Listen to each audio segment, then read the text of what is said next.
सीमावन गांव की हवेली अब उदास छाया बन चुकी है। कमला की मासूमियत गांव की कठोरता में दब गई है। सावित्री की आंखों में अनजाना डर बसता है, मानो माया की आत्मा कहीं आसपास हो। सूर्य प्रकाश का क्रोध कमला के जन्म के बाद बढ़ गया है। उसे अपनी बेटी में कमी दिखती है। गांव वाले फुसफुसाते हैं कि शर्मा परिवार पर श्राप है और कमला इसका सबूत है। 3 साल की कमला पैरों से अपंग है। उसके कदम लड़खड़ाते हैं और आवाज टूटी फूटी। वो ठीक से बोल नहीं सकती। गांव वाले उसे लंगड़ी कहकर चिढ़ाते हैं। सावित्री उसे बचाने की कोशिश करती है, लेकिन सूर्य प्रकाश, जो खुद बचपन में अपंग था, कमला की कमजोरी को अपनी नाकामी मानता है। सावित्री, ये लड़की मेरी बेटी कैसे हो सकती है? ये तो बोझ है। इसे देखकर गांव वाले मुझ पर हंसते हैं। वो हमारी बेटी है सूर्य प्रकाश। उसे वक्त तो वो ठीक हो जाएगी।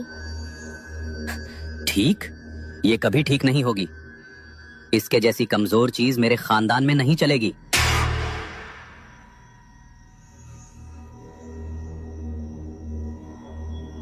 सूर्य प्रकाश कमला की छोटी छोटी शरारतों को बर्दाश्त नहीं करता।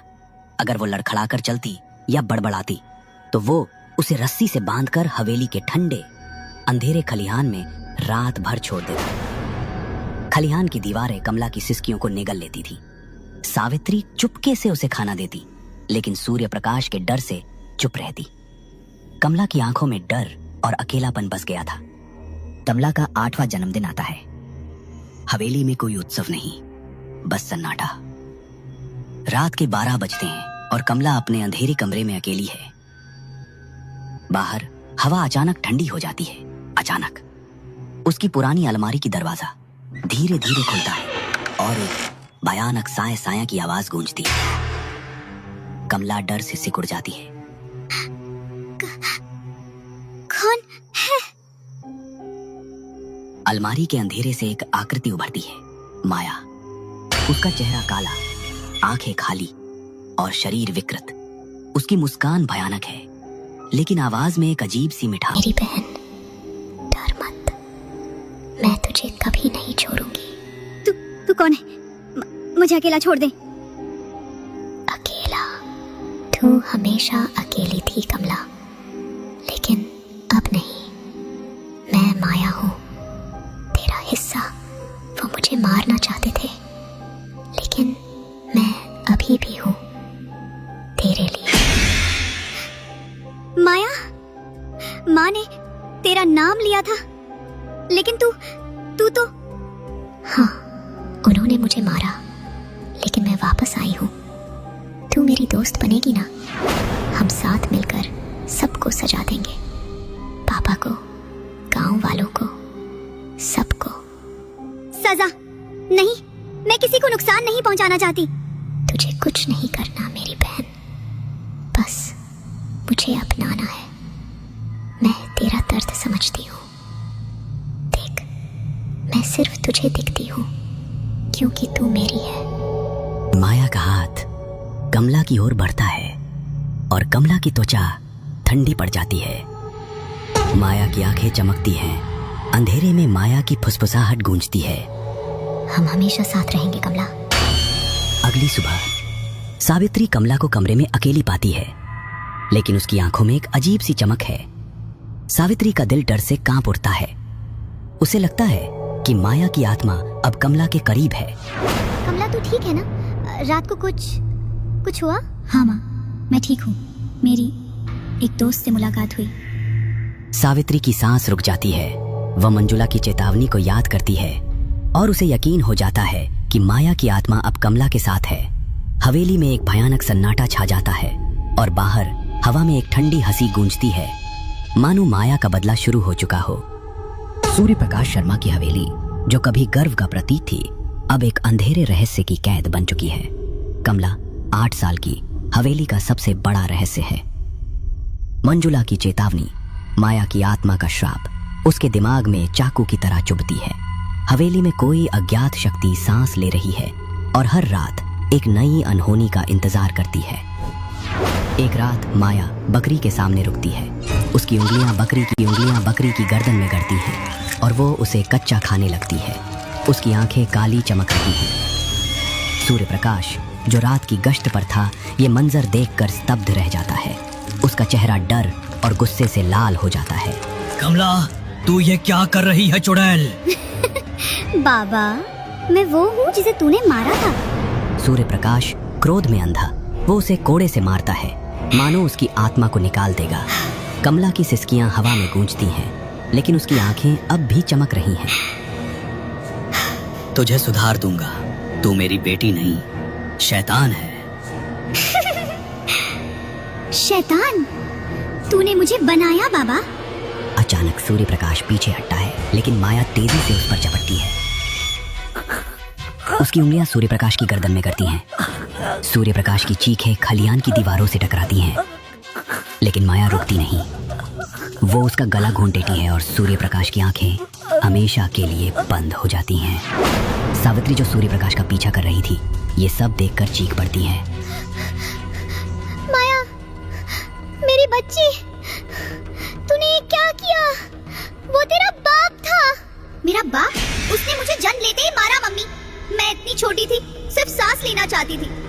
माया, मैंने कोशिश की थी, लेकिन मैं डर गई थी। मैंने तुझे बचाने में नाकाम रही। तूने मुझे क्यों नहीं रोका? तू चुप क्यों रही जब उसने मुझे मारा? मैं तुझसे प्यार चाहती थी मम्मी, लेकिन तूने मुझे ठुकराया। माया, मुझे माफ कर दे। मैं एक माँ के रूप में नाकाम रही। मैं डर गई थी।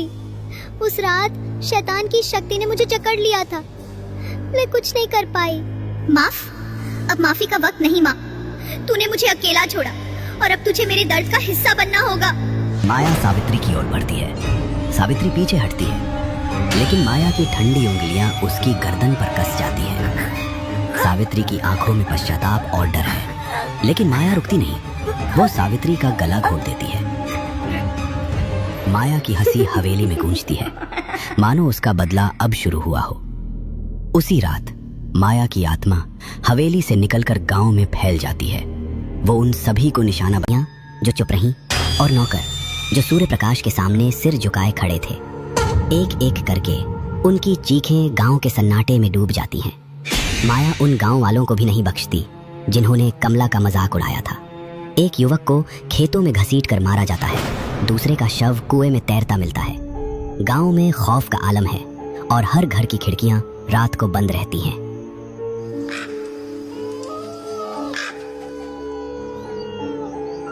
अगली सुबह हवेली में सूर्य प्रकाश और सावित्री के शव मिलते हैं। उनके चेहरों पर डर जमा हुआ है। गांव वाले डर से कांप रहे हैं और फुसफुसाते हैं कि माया की आत्मा आजाद हो चुकी है। हवेली अब खंडहर बनने की राह पर है और रात के सन्नाटे में माया की ठंडी हंसी गूंजती है, मानो उसका बदला अभी पूरा नहीं हुआ। गांव के पुराने बरगद के पेड़ तले पंडित रामदास गांव वालों के बीच बैठे हैं। गांव वाले डर और जिज्ञासा से भरे उनके चारों ओर घेरा बनाए बैठे हैं। उनकी बातें खत्म होते ही गांव का एक बुजुर्ग हरिया सावधानी से बोल पड़ता है। पंडित जी, आप ये सब इतने यकीन से कैसे कह रहे हैं? माया की कहानी, ये सब आपको कैसे पता? हाँ पंडित जी, आप तो उस वक्त पैदा भी नहीं हुए थे। फिर ये सारी बातें, ये हवेली का श्राप, आपको किसने बताया? और अगर ये सच है तो माया अब कहाँ है? वो हम तक तो नहीं आएगी। सुनो गाँव वालों, ये कहानी कोई सुनी सुनी बात नहीं। मैंने इसे अपनी नानी सुमन बाई से सुना। वो उस रात वहाँ थी, उस भयानक रात जब माया और कमला का जन्म हुआ। सुमन भाई? वो तो हवेली में दाई थी ना?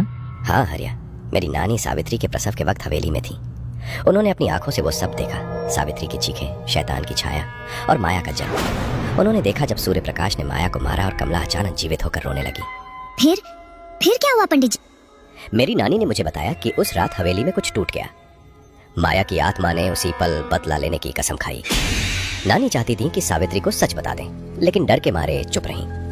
वो उस रात के बाद कभी हवेली नहीं गई, लेकिन माया की हंसी उनकी रातों में गूंजती रही। तो माया अब भी यहीं है? माया की आत्मा आजाद है रमेश। वो उन सबको सजा दे चुकी जो उस रात वहां थे। मेरी नानी भी वो बच न सकी। एक रात उनकी झोपड़ी में वो ठंडी हंसी गूंजी और सुबह वो मृत मिली। तो अब हम क्या करें पंडित जी? माया को कैसे रोकें? माया का बदला अब शायद थम गया हो, लेकिन उसकी आत्मा अभी भी खेतों में हवेली के खंडरों में भटकती है। हमें बस इतना करना है कि उसका नाम न ले और रात को उन खेतों से दूर रहें। अगर उसकी आत्मा को सुकून चाहिए तो हमें अपने बच्चों को प्यार देना होगा ताकि कोई और माया न जन्म ले। गांव वाले सन्नाटे में डूब जाते हैं और बरगद के पेड़ की टहनियां साए साए करती हैं। अचानक दूर खेतों से एक ठंडी हंसी गूंजती है। शायद वो अभी भी सुन रही है। मासूमियत जब क्रूरता में दब जाती, माया की आत्मा बदले की आग बनाती। सावित्री का पश्चाताप व्यर्थ हो गया। प्यार की कमी ने परिवार खो दिया।